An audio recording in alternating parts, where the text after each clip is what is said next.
এবারের প্রশ্ন পুরুষদের মধ্য থেকে। আমি একটা বিষয় পরিষ্কার করতে চাই, সবকিছু কি আল্লাহর পরীক্ষা? সবকিছুই কি আল্লাহর পরীক্ষা? ভাই, আপনি প্রশ্ন করেছেন সবকিছু আল্লাহর পরীক্ষা কিনা। আমাদের জীবনটাই পরীক্ষা। মাঝে মধ্যে আমরা নিজেরাই নিজেদের জন্য সমস্যা তৈরি করি, আমরা নিজেরাই নিজেদের সমস্যা তৈরি করি। এই জীবনটা আসলে পরকালের জন্য একটা পরীক্ষা। তাহলে তো ব্যাপারটা দাঁড়াচ্ছে কেউ বেহেশতে যেতে পারবে না, কারণ মানুষ মাত্রই ভুল করে। ভাই, আপনি বললেন যে কেউ তাহলে বেহেশতে যেতে পারবে না, কারণ মানুষ মাত্রই ভুল করে। আমি একমত, মানুষ ভুল করে, প্রত্যেক মানুষই ভুল করে। আর এজন্যই নবীজি বলেছেন আল্লাহ সুবহানাহু ওয়া তাআলার করুণা আর দয়া ছাড়া কোন লোক বেহেশতে যেতে পারবে না। আমার লেকচারে সে কথা বলেছি যে আমরা মানুষরা ভুল করি, কিন্তু আল্লাহ সেটা মাফ করে দিচ্ছেন।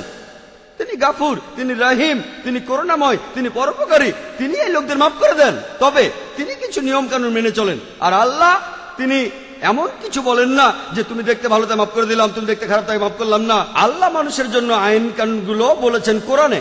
তাই শুধু আল্লাহর করুণা পেলেই আপনি বেহেশতে যেতে পারবেন। যদি আল্লাহ আপনার সমস্যাগুলো খুঁটিয়ে খুঁটিয়ে ধরেন আর পয়েন্ট বিয়োগ করেন, সেই সাথে সবগুলো ভালো কাজের পয়েন্ট যোগ করেন, তাহলে কোনো মানুষ বেহেশতে যেতে পারবে না, এমনকি নবীজিও না। নবীজি কথা বলেছেন, এটা নবীজির হাদিস।